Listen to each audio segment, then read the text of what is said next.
Hey everyone, welcome to the Trendcrusher podcast. I'm Peter K. On this episode, I'm featuring all Bangalore based bands. The first is Hoirong, since you clicked on the title of this episode. The second you'll find out in just a second. I spoke to members of Hoirong ahead of their gig in Mumbai here. They're playing the Degenerate Disco gig series, so I caught up with their new lineup and found out what they've been up to. But before we get into my chat, long-standing Bangalore rock act Thermal and a Quarter have a new single out. It's heavy as fuck, almost grungy. I really enjoyed their new sound. Here's More Equal.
And that was Thermal and a Quarter with More Equal.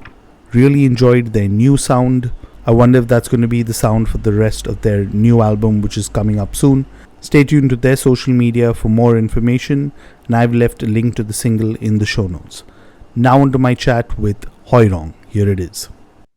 All right, so since I'm joined by the entire band and we're doing audio only, I think, I don't know, what's the best way? Do you want to go to alphabetic order, guys? Introduce yourselves and what you do in the band. I think that's the easiest. So then what? D for Danny. Fine, I'll go first. So my name's Dan. I play the drums for Hoirong. Been in the music business for 2 decades. Originally from Chennai. Started way back 2007 from college competitions. Couple of bands in Chennai. Friends with the Thomas brothers from Junkyard Groove. Then hung out a lot in the Chennai music scene.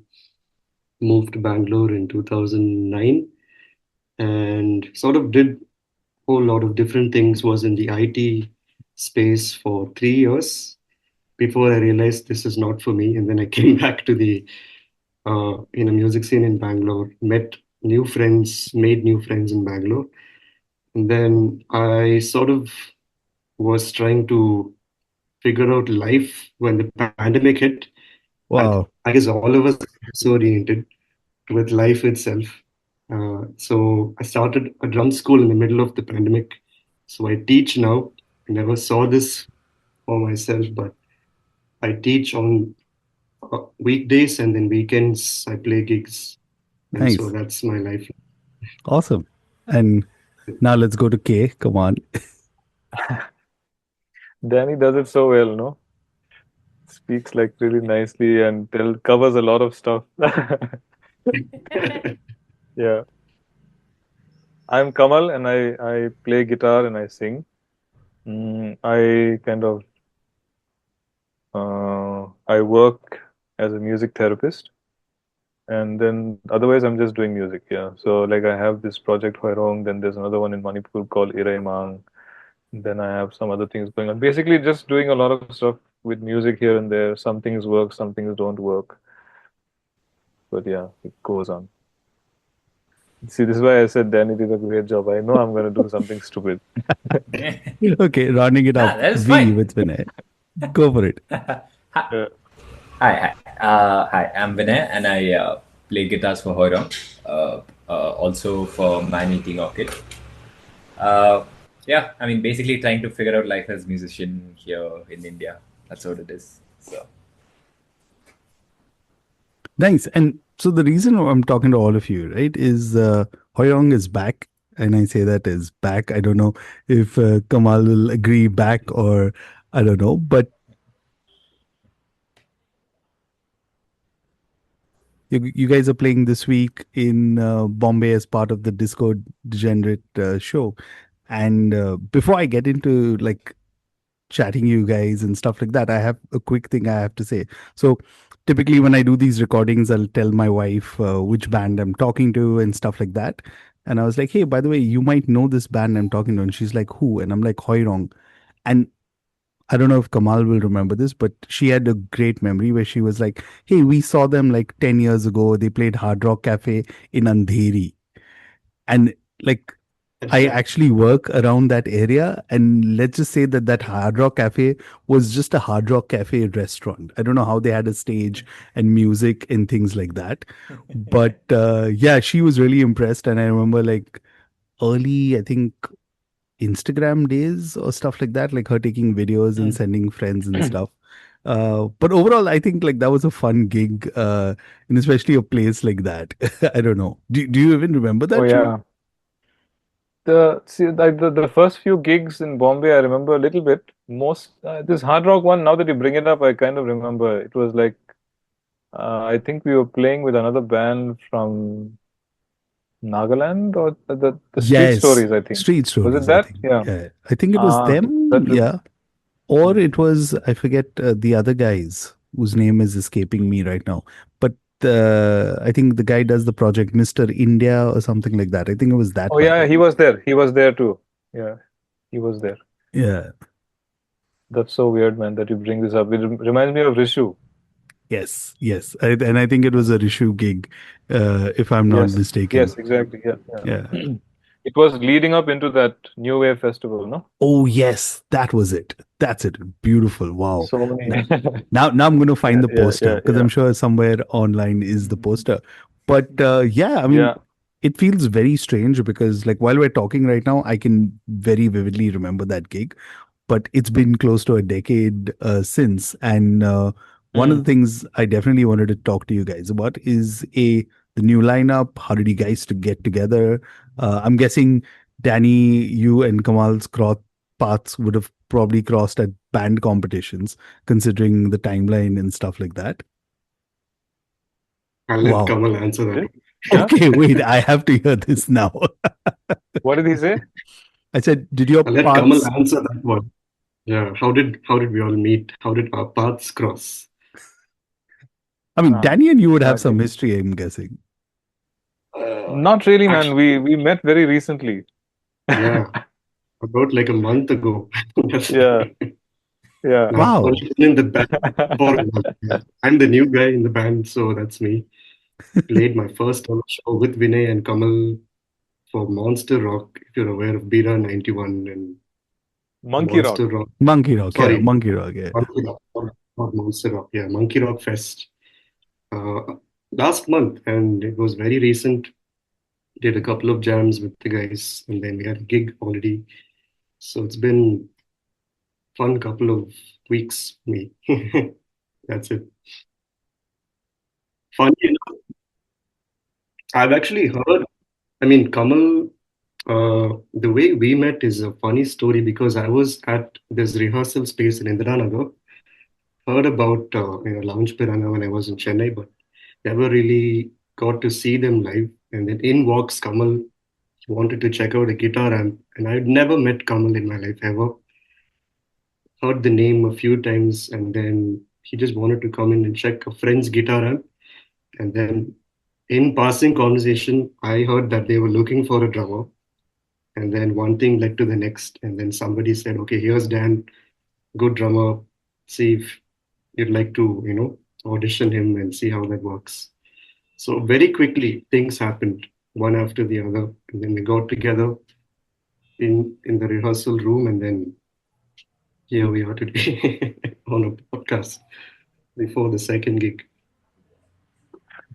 Yeah, it's interesting you say that because I remember, I think Kamal putting out a post on Instagram, if I remember well. Yeah, Uh, is yes. that something you reached out to Vinay? Oh no, no, no. So I'm also I've been like a huge fan of Hoirong and Kamal's work since Lounge days. And when I saw the Bangalore audition thing, I absolutely jumped on it because uh, I mean, one obviously fan of the band, so I was like, okay, let's give this a shot. I had no idea I'm gonna get this. I was like, I'm just gonna try. Big deal. So I had fun doing it, and I sent in like an audition because I'd never met Kamal in person. I've heard a bunch of things about him. Second thing is, it was very nice to know that he's looking for a Bangalore specific band, which means there'll be Hmm. a lot of playing time in Bangalore. So, which is what I was missing with Man Eating because now the drummer is from Chennai. We don't get we get rehearsals only before a gig, and the logistics don't work out. So both these things were like I don't know. I was basically very excited when there was that audition that he was looking for a live band from Bangalore, and I just gave it a shot with my audition, and he seemed to like it.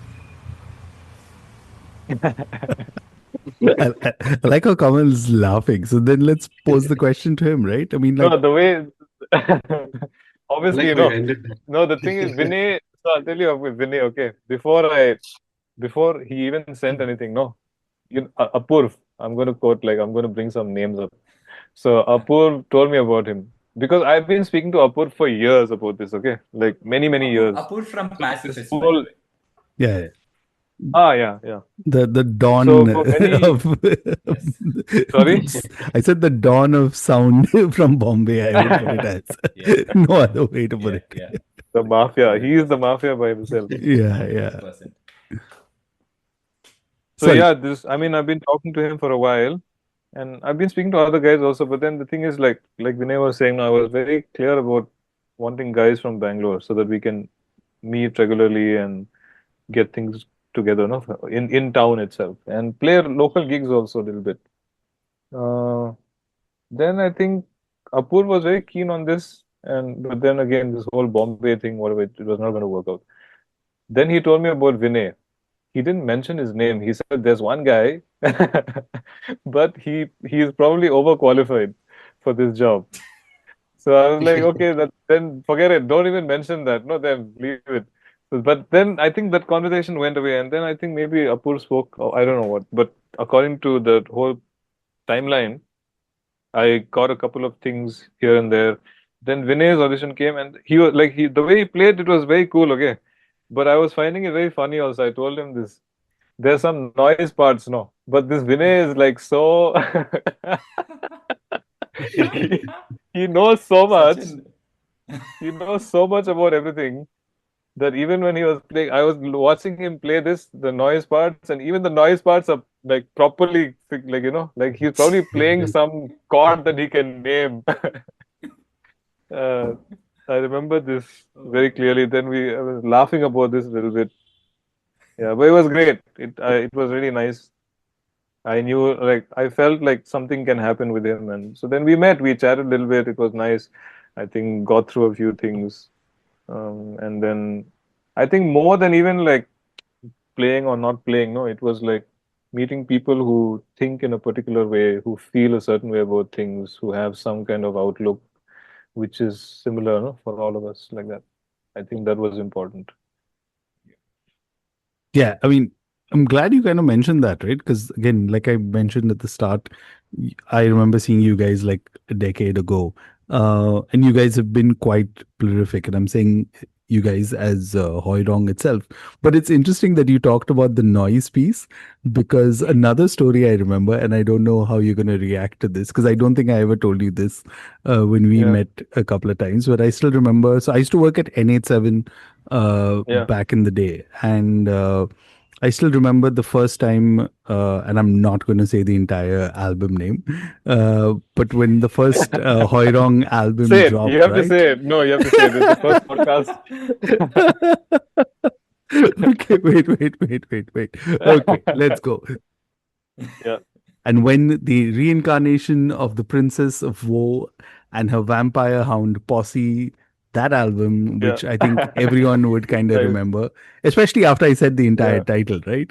Uh, yeah. of course. but when that album dropped, I don't even know if it came for review to N87 as Kamal from Lounge Piranha or how it Oh, came you're talking across. about the first one, the Yeah, resurrection. The the rest. reincarnation is like All the resurrection. the Ah, reincarnation is the Ah, one that came 10 years later with okay, basically fair. other people doing the whole album. Yeah. Okay, fair. Okay, so I'm talking after about all the. that, you still got it wrong, Peter. What a Yeah. guy. Sorry, my this. Yeah. It's my search history. Yeah. I can always overdub this. This is the beauty. But yeah, I don't know how that album came across someone at NH7, and I remember it, within the writers itself and everyone, it kind of made a buzz, and everyone's like, okay, who's gonna take a stab at writing? And I was like, man, is this like noise and is this done intentionally? And I was like, fuck, like I don't know. And if you remember that time, I don't know, Danny would probably also remember this, but this was the time where like everyone was like, super tight production. I mean, like the 2007, views, 8. the reviews also that came in were like, oh, they've really worked, this sounds great for an Indian album, that kind of Yeah. Okay. thing was there. And then you have like College. something and then you have something like Hoirong come across and you're like, fuck everything. But like, I'm guessing that was all like by design. And that's something Yeah. that like was literally like, I don't know, like for lack of better word, a fuck you to everything else that was happening then, right? Yeah, it was like that only. I mean, not necessarily fuck you, but like more like I think that also was part of it. There was a lot of, I think, like emotional things that needed to come through, which not necessarily the content of the album, but like, just out with everything type, Hmm. like just destroy everything. Whatever, anything that is there as some kind of setup pattern or system that needs to be followed, like it just break everything. And that's something that I think, like, while at least the noise part of the things didn't flow, I feel that when I look, and I was actually kind of going through your entire discography today, and I was like, fuck, I had no idea there were so many like releases over the years, right? Uh, what do you think? I don't know. I mean, like all of you can Yeah. kind of chip in. What do you think has been consistent all across? Like, while the sounds may change and things like that, now members change. What's been consistent? The jokes have gotten better. I mean, I shouldn't be saying anything because I'm the newest, but I kind of like what we have musically as well as off stage. I think just the general way we are able to still connect through life, through just life events, I guess. Coffee, I think that we love coffee. We have that in common between all three of us. So that for me is like sweet spot. I'll let Vinay and Kamal answer the rest. This is a question for Kamal Uh, because he would have, probably seen since inception how things have changed, not just for the band, but around the music scene itself and across the country even Mm. for these many years. And so, yeah, I'll let Kamal answer this one. I think consistent wise, like maybe just that one idea, no, like to keep doing things, like not to stop, um, because it's not guided by any outcome. There's no expectation like that. I mean, there might have been much maybe earlier on in my life, like even before Lounge Piranha. I think maybe during Lounge Piranha, I don't know. Maybe I had a lot of expectations and I could easily get disappointed or sad or depressed or whatever, no? And then things changed, and then it's no longer about that. Like, it's not because of any kind of resentment. It's just understanding that, okay, this is it. I want to do this. No, this is like, not to sound cliche about like, oh, I'm doing it for myself or whatever. It's not like that. There's nothing else I can do. I don't know how to do anything else. I don't want to do anything else. And ultimately, if I can't do this, then like I'm going to be miserable. So then the consistency is because like I want to do this, and if I don't do this, I will be my life will not be whatever, it'll be incomplete, and I so then there is no longer that need for talking even about who is paying, who's not paying, and where is the money, where's not the money, what is streaming, what's not streaming. None of these conversations really affect anything. None of these thoughts come up, so we can keep doing things. So then maybe that's why there's always something to put out. There's a lot of, I mean, recently not much has come out, but there is a lot of material that is unreleased. I've just not really understood what I want to do with it, but it's there. And I think now that we've all come together, I think maybe some things will come out. So that I think the consistency is that there's nothing else to do, and it's not any kind of resentment or disappointment or anything like that. I don't know. Does it make any sense? I Yeah, I mean, I think what I'd like to like probably add and just extend slightly more, I guess, sonically or towards the music itself is because of uh, what Kamal is saying, like how his thing has changed over time with lack of expectations. I think what it does to the music is it kind of liberates the music in that sense. There's a looseness that's been there throughout all of Hoirong, which is what I'm attracted to, which is kind of, it's this kind of very liberated, very bold, kind of, it's, it's some, I mean, it's bordering on free playing, at least the parts I play with. Of course, I'm playing music and I'm hanging on the hooks and everything, but it's not at all necessary. Even Kamal makes it very clear. I can kind of do whatever I want. So there's this kind of very there's this carelessness that's there. Yeah. So when you're leaning on danger, that kind of danger, right? Which is what I see consistently throughout the music. I don't know. It's very liberating to play, liberating to hear. It feels very fresh. It's lo-fi as fuck. Obviously, that's a very consistent thing. That also is like sound-wise, I guess that's some sort of a fuck you also. But it's this overall kind of carelessness that I see, uh, which is, I would argue is like very intentional in the Yeah. music and very consistent. Like regardless of how the sound has changed, there's this kind of uh, bordering. It's like on edge of breakup. Everything can like it can collapse any All second. about It the feels like that. Even when I'm playing, it feels like that. I'm like, oh, it's like it's there. It's Yeah. there. Like yeah, very very palpable kind of freedom. Yeah. It's so cool that someone like Vinay says this, because like in his other stuff in Man-Eating Orchid, it's the complete opposite, right? It's like so much of thought, so much of intent. You cannot make any mistakes. Like, and if they make a mistake, I don't think anybody will know except them.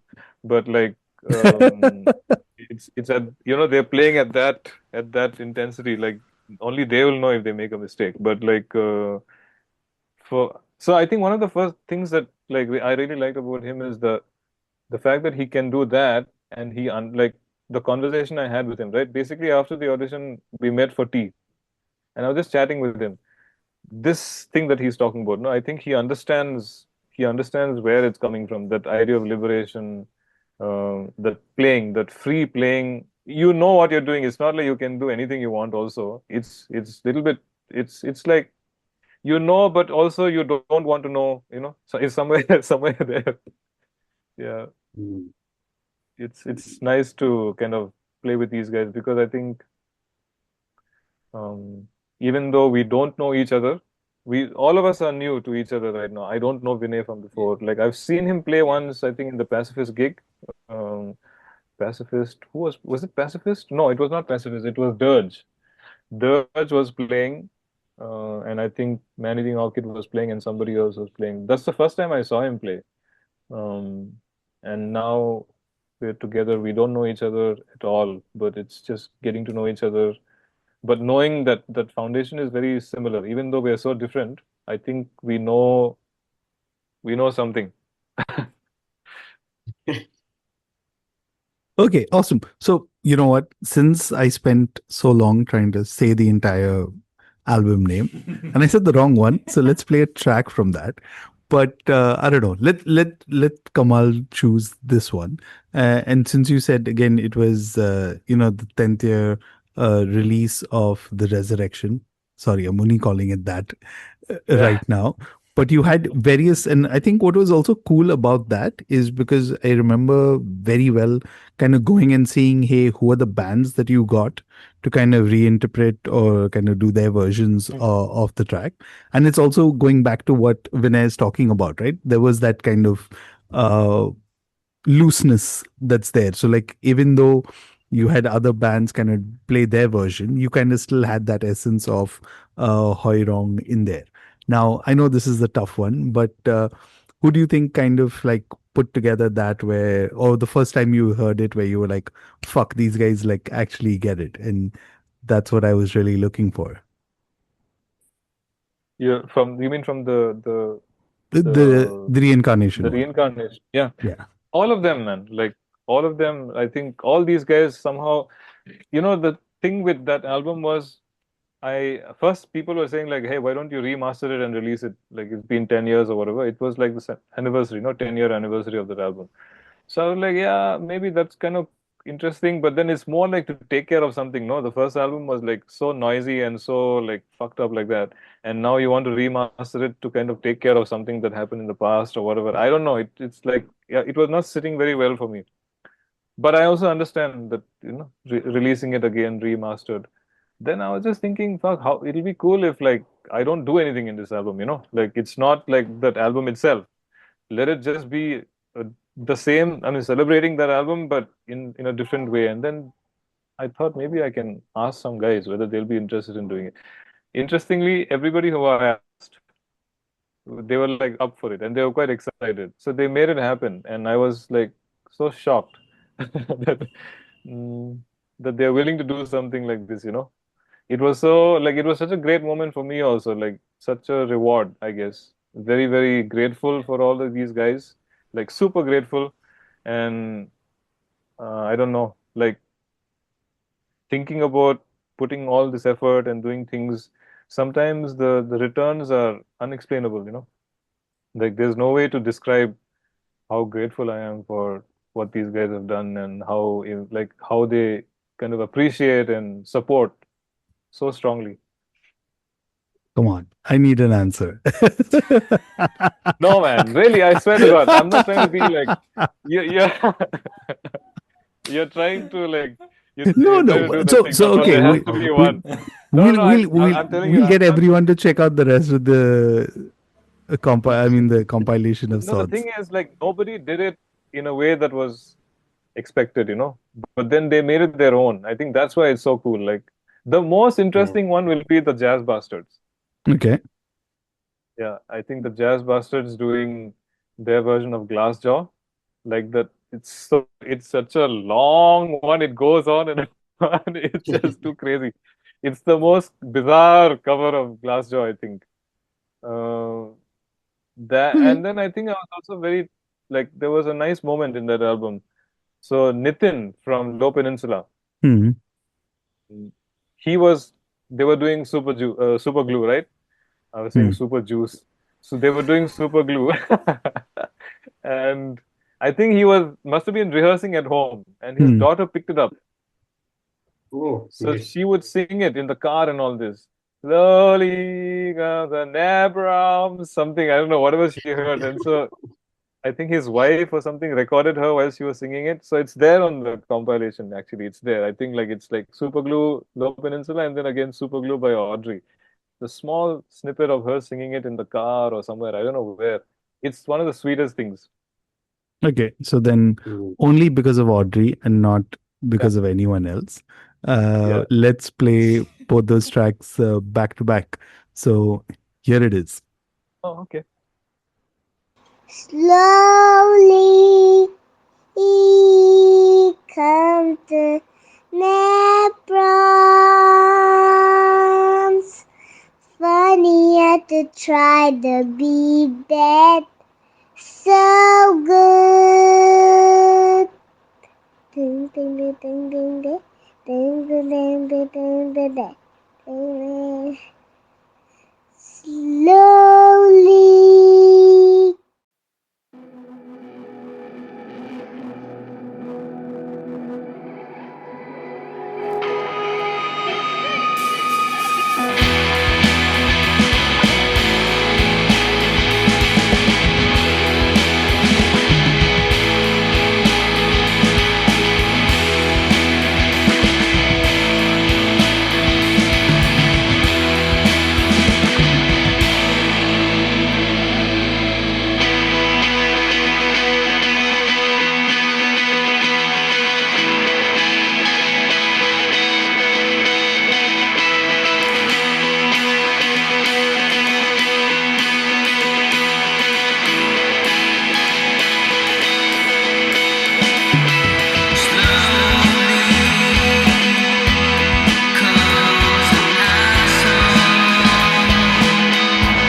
Okay, and that was Audrey and Low Peninsula playing Super Cute.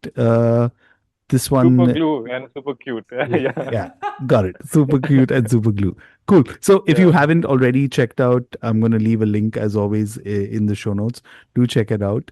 But yeah, so I mean, I know this is a long kind of answer, but we can give me a short version of it and things like that. I mean, you kind of touched upon music. And before we get into music, right, I want to kind of maybe understand the philosophy and where you see kind of music, Kamal, at this stage, right? I mean, considering just like what you've seen over the last, I don't know, 20 odd years, with the multiple acts you've been part of, you've actually seen, like I'm saying, you know, cassettes, CDs, now streaming. I don't know. There was a point where everyone was selling USB sticks.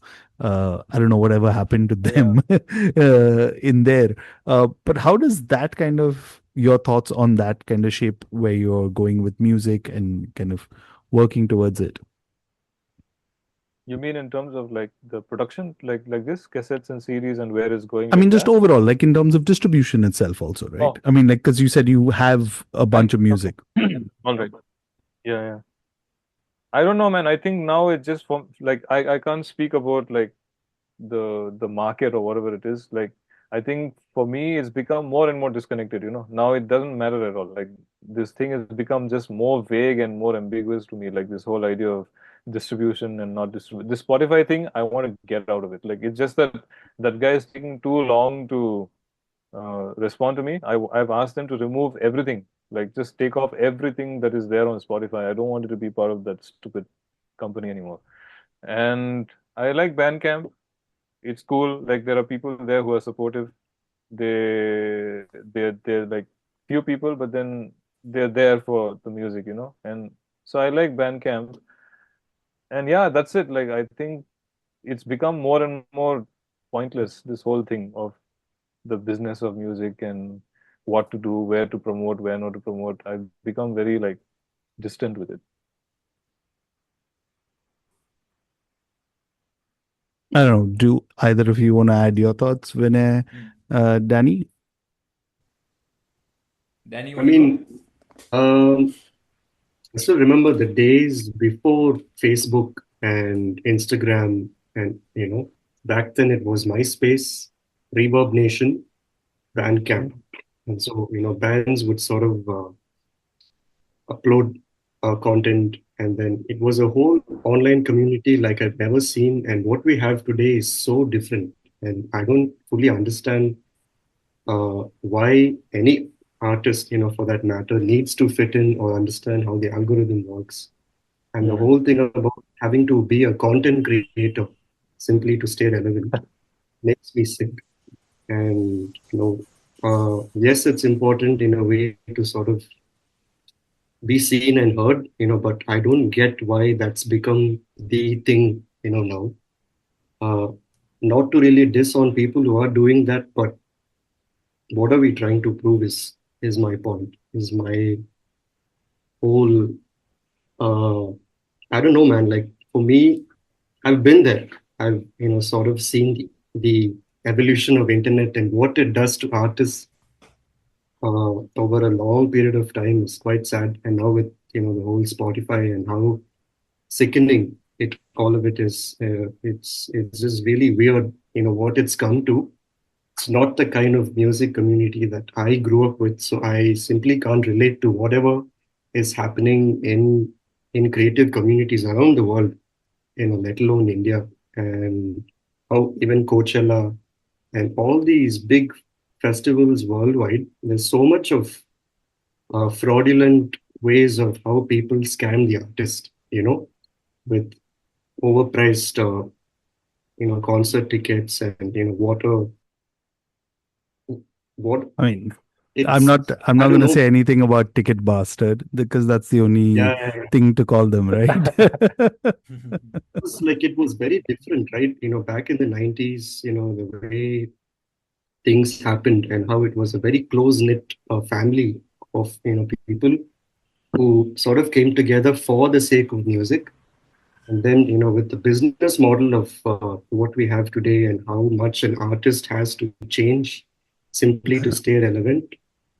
That I think that's where I would draw the lines on a lot of things, and hold back to things I love, which is less gear, for drum videos, and sort of work with what you have, a makeshift space, to record my drums, and not always have to buy new gear or the latest gear to stay relevant, so to speak.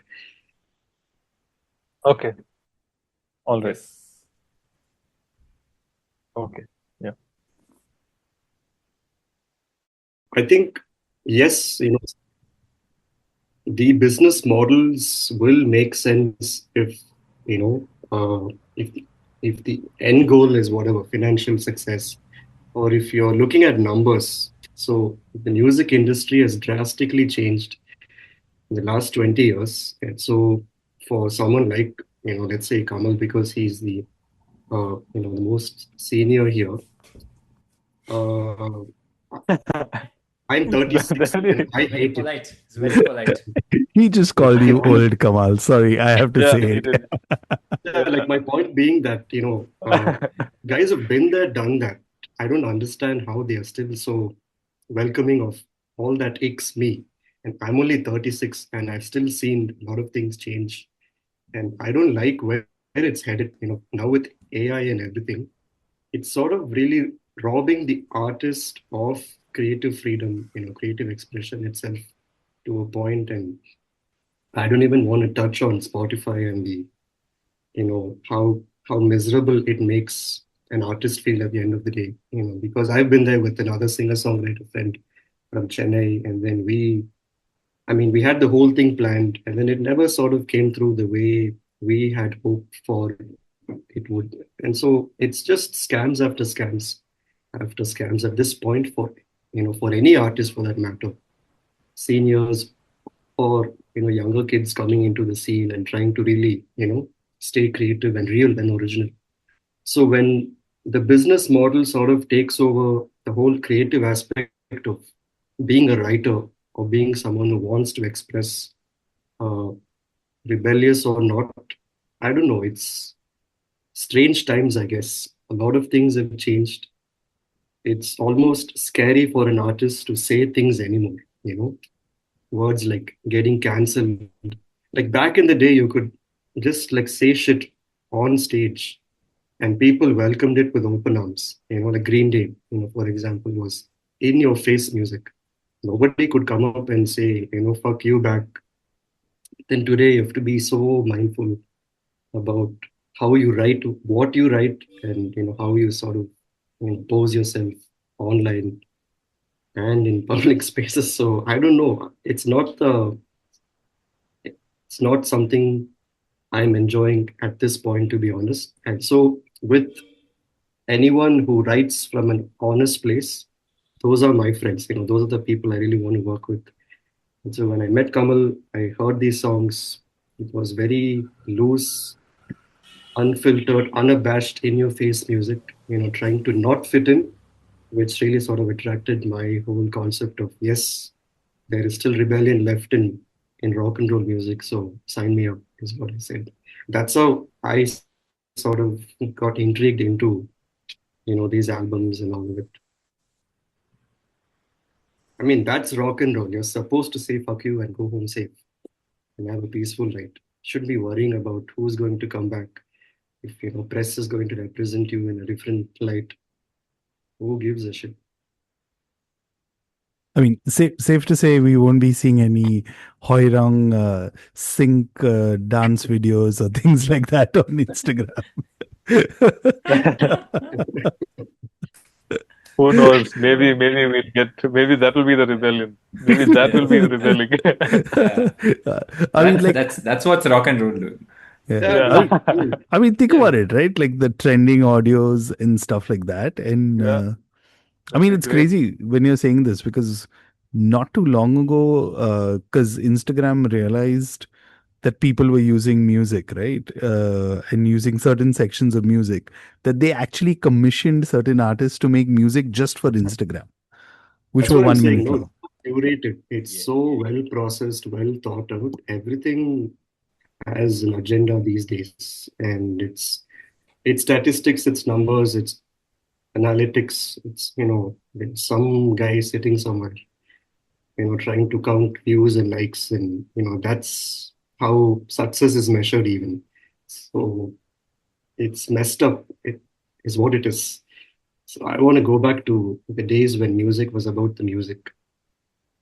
So I'm not sure if I'm able to see that a lot, but I'm sure there are communities that still value that to some aspect. But the more people sort of wake up and resist, like I've been telling friends, get your music out of Spotify. It's a weird space right now. It's actually quite scary what's possible if an artist would release, and it can be so misnamed, so misinterpreted, and used for all the wrong reasons in the world. So that's what it's come to now. Like I maybe even 10 years ago, I would have never dreamt that we would live to see such times where, you know, some corner of the world creates pure art and it is so misused, right? So that sort of makes me sad. And I wish I could go back in time. If I could time travel, I'm leaving. I just can't do 2025 makes me.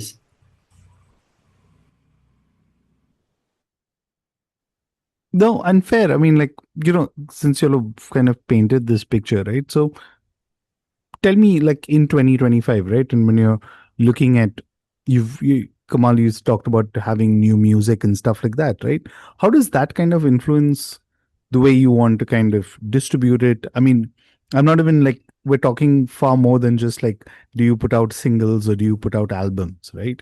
It's about finally, like, how do you find that community or like-minded people who want to kind of listen to it? And it's not that, like you said earlier, it's not about not having enough music to put out. It's just about, I guess, finding the right way. So how does that kind of influence the way you look at things and work on new music now? It actually doesn't.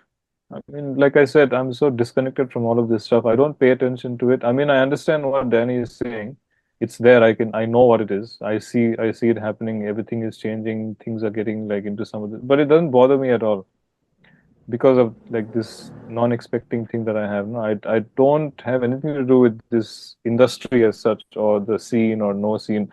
I don't think there is any scene.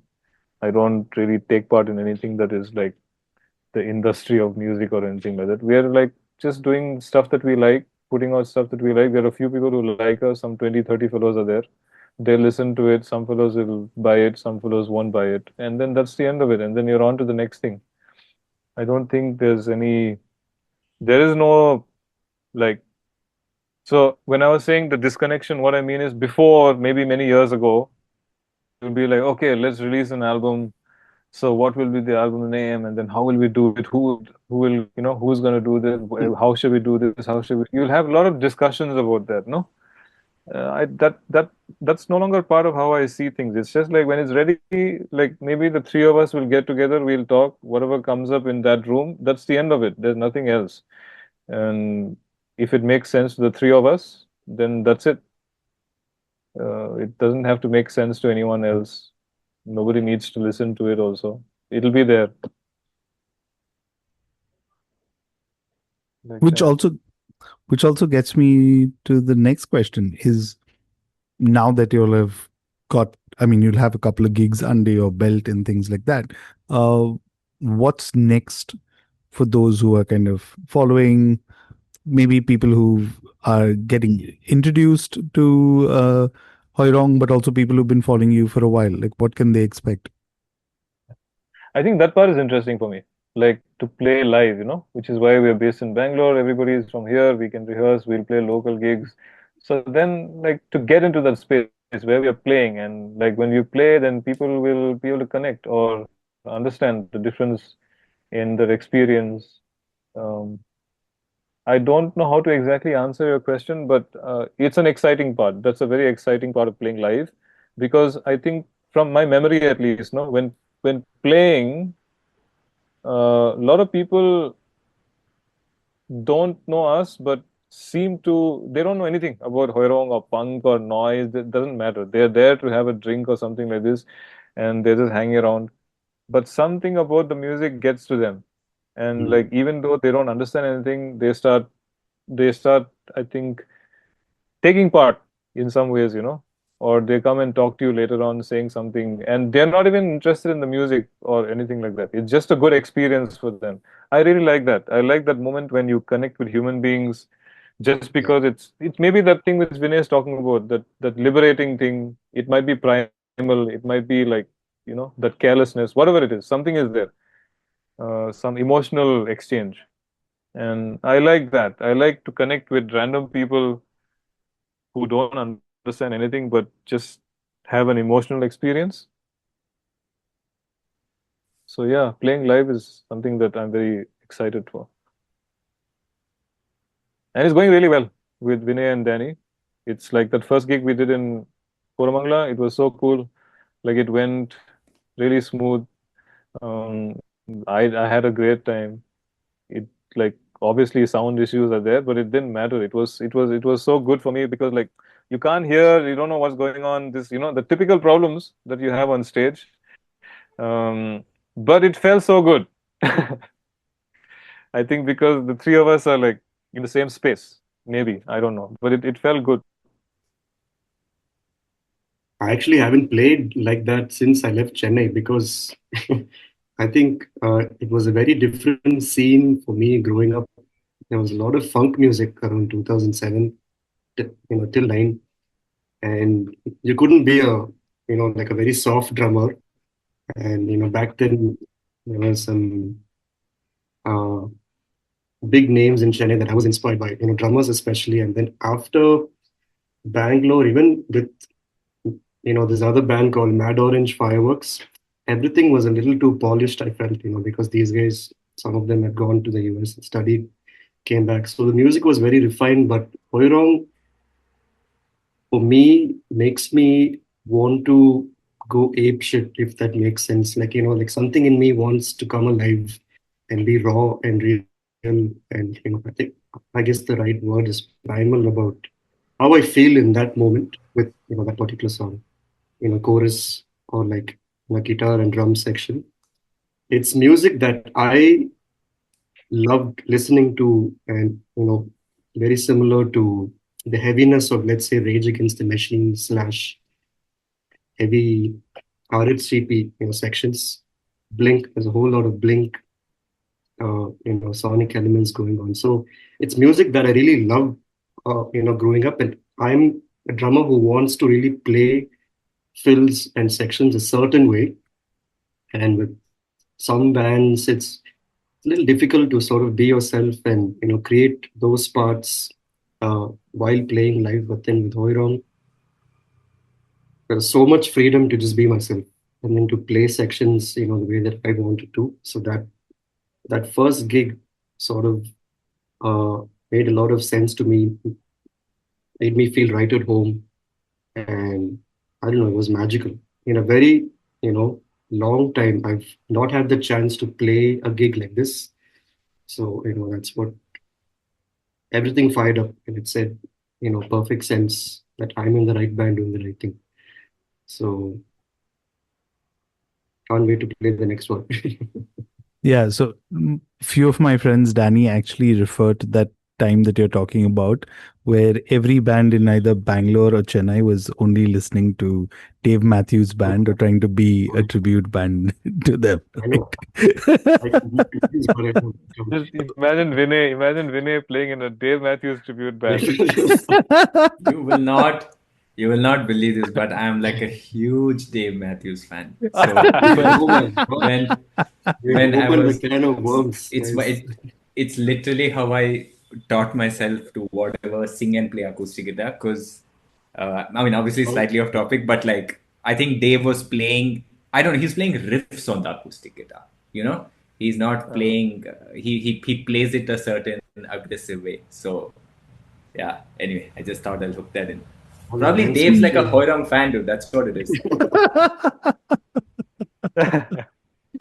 Okay, so actually, that's a very unintended segue to the next section, which I have in the podcast, which is actually what are you currently listening to? And I love talking to musicians about this because, I mean, now I have three more people who can kind of share recommendations and saying, but typically when it's metal bands, they have non-metal recommendations. But I'm very curious to know what you guys have been currently listening to. Whoever wants to go first.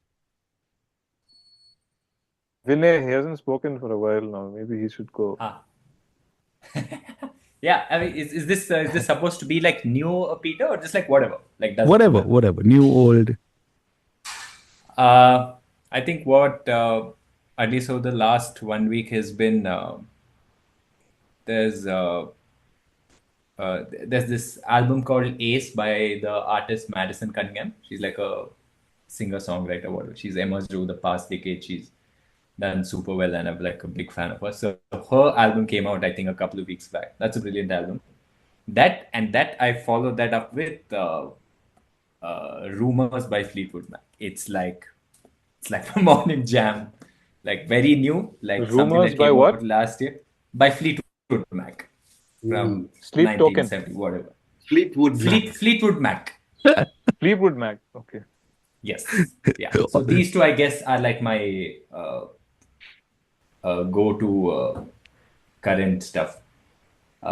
If is there something else that I've been listening to a lot of Voivod. That I haven't had. Yes. Nice. Yeah. These three. I love killing technology, so yeah, Voivod Hell anytime. yeah. It's just any day of the week. Breakfast, lunch, dinner. Give me Voivod. Who wants to go next? Danny, Kamal, come on. Danny, you wanna go? Currently in a very new metal phase, so I'm playing a lot of Korn, simply to warm up before I learn a set list. So there's a lot of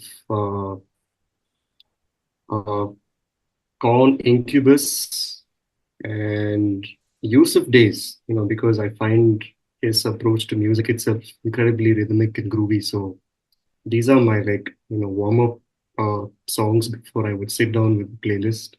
Then a lot of chill hop, lo-fi music during breakfast because I'm actually not a morning person. My day begins around 10ish in the morning, and then I'll do like a slow breakfast with some nice either use of days or like a chill hop set in the background. A lot of meditation music. There's a band from California called Hammock, just a two-piece band, a lot of nice ambient, strong meditative music.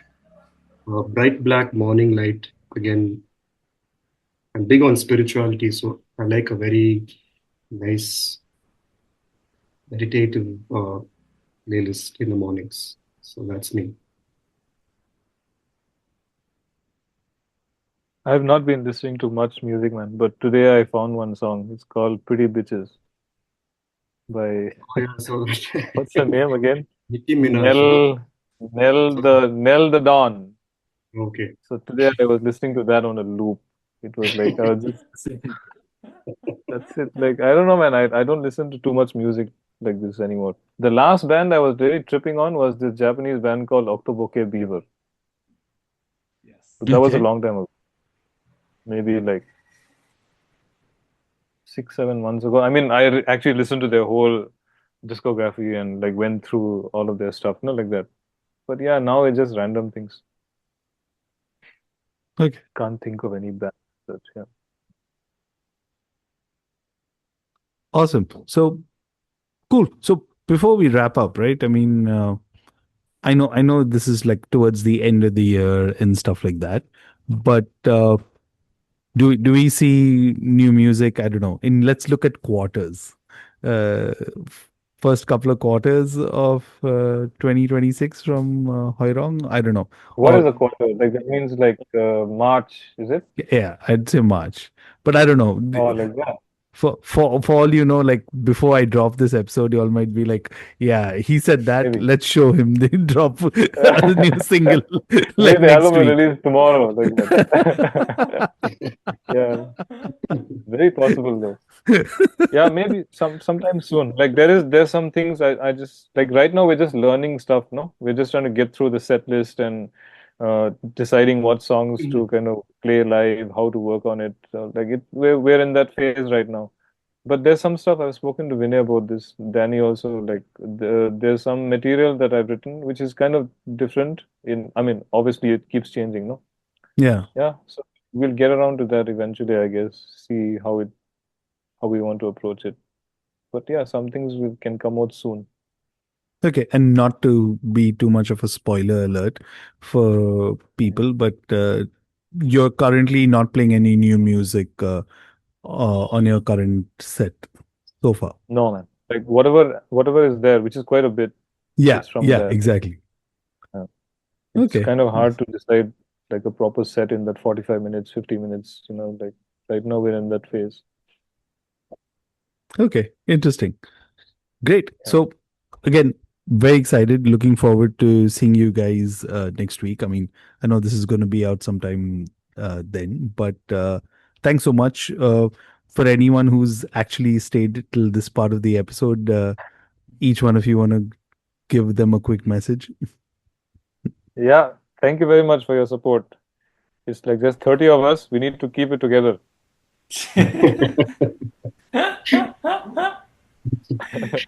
Oh no, that's too funny. Yeah, I think that's the perfect message.